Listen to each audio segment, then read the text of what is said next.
Today we are working on the Miata, getting new motor mounts. The original ones are probably 26 years old. I've been noticing that the engine between shifts can rock a bit, so getting the Mazdacompetition harder durometer motor mounts into there, and it'll be slick, and we'll show you how to do it. First thing is first, you gotta get the splash pan off, and that is a bunch of 10mm nuts. So we are double fisting some ratchets here and get this off in no time.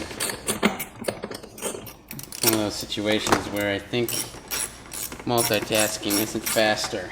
How many times have you had those out, Kyle? What, on here? Yeah. Several. Would several be more than 6? Probably.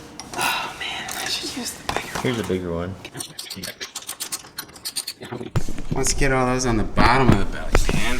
There is one right here, and one up here, and one right there. So there's 3 more. Everything didn't work as good? Right. Alright, so we are on the driver's side of the engine. We're going to get the first motor mount off there, and it looks like a 15.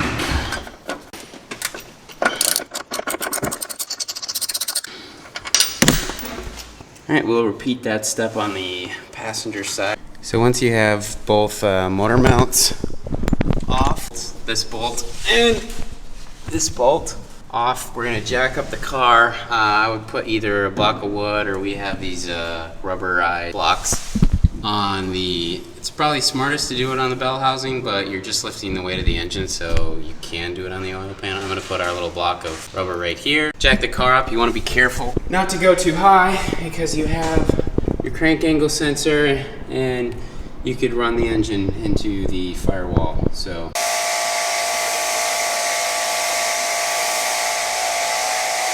alright, so we are on the passenger side. We had to clear out the wheels. We've got 3 14mm bolts. There's one right there. There's one to the right, and then there's one up a little higher. It's got a bunch of extensions on there. We're gonna get those 3 bolts off, and we're gonna be able to drop the motor mounts out of this car.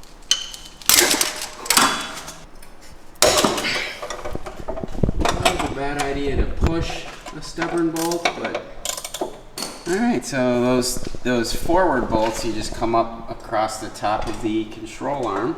Motor a little bit further to get that guy out. Where'd my other nut go? Alright, so I'd say... Jack it a little bit? Jack it just a little bit more. I think we gotta clear... Okay, so let's do like 2 more cranks. We gotta clear the bolt that's coming through. Let me see, eh? The downpipe is in the way. Oh, on this side, the exhaust is in the way? Kinda, yeah. Yeah, it'll just be a quick 20-minute job.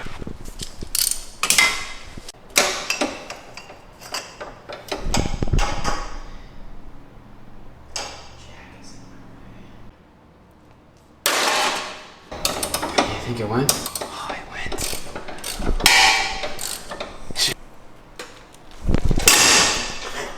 Oh. Yeah, you gotta be close up to see, you know. Feels like I'm breaking the wrench when I do that. Well, they keep just coming right down this little track perfectly. Okay, that motor mount looks like it's actually ready to like come out.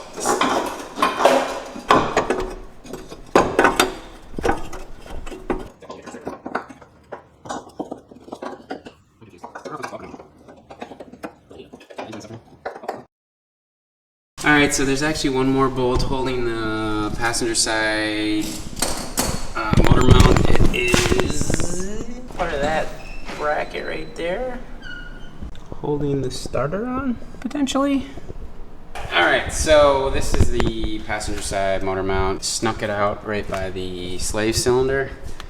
I separated this while it was still in there. Snuck this through some way that way. But as you can see, the passenger side has an extra bolt, I believe is tied to the starter bracket. So it's 4 14mm bolts, but now this is our motor mount. As you can see, it's starting to kind of separate on the bottom here. You know, that's just, oh, and it's actually cracked all the way through. So that is 26 years of abuse. We're gonna replace that. So a 14mm bolt on the back of there.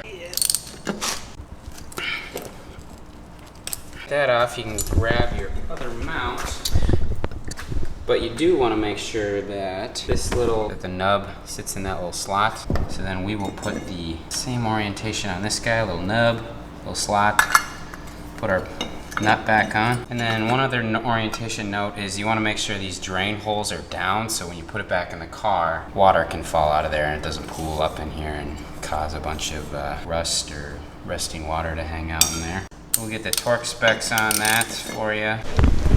So here's a little example of the old worn out bushing. You can see it's cracked through the top side there, starting to separate. Here's a new one, significantly thicker.